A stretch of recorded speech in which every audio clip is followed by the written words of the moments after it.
You said that a harmless man is not a good man. A good man is a very dangerous man who has that under voluntary control. How should people become more dangerous? Oh, becoming more articulate is definitely, I would say, that's the primary array of weapons. So, I mean, physical prowess is something, and it's not nothing, that physical confidence that comes along with that as well. But the same thing replicated at the level of the ability to communicate and to think, that's a way broader field of battle and opportunity. So this is one thing that isn't taught well, especially to boys.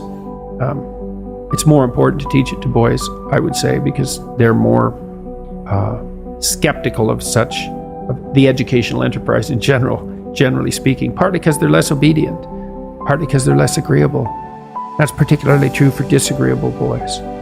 And agreeable boys get higher grades independent of their IQ and their academic achievement, because they're easier to deal with. So what do you tell disagreeable boys? There's nothing that makes you more formidable than verbal competence, than being able to articulate, be able to think, to marshal your arguments, right? It's a battlefield metaphor. Get everything in order. Get all your information straight, to marshal your forces. And so, I mean, that's part of the reason that rap artists are so popular, especially among disaffected young men, black and white alike, because they're unbelievably articulate. Like, they have this incredible verbal prowess. It's unbelievably attractive, and it's associated with genuine artistic and redemptive activity, often focusing on something that's approximately the voice of the underclass, let's say, but a powerful voice, right? And it's interesting to see how many young white guys identify with that. Was it Aldous Huxley that wrote Doors of Perception? Yeah. Yeah, so this is kind of an equivalent of that, right? That you have a experience which many people struggle to articulate. You take the best of us, the one that has the most precise, most articulate, erudite language. You drop them in and you say, okay, show us what you've learned.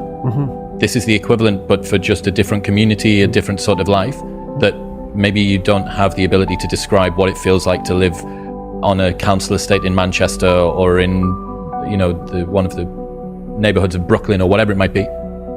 And then this person can, and it feels like it's your voice. Yeah, well, you still, if you're a young man, you still feel alienated from your place as rightful heir of the proper kingdom. I mean, that's an existential truism for everyone, particularly for every young man, because he is an outsider in many ways. He's young and juvenile and not very highly valued, and then is in some sense hurt by the inadequacies of the current king, the current culture, and is easily turned against it because of that. And that's the machinations of the evil uncle. That's the King Arthur story. That's the story of Horus and Osiris. It's an ancient story.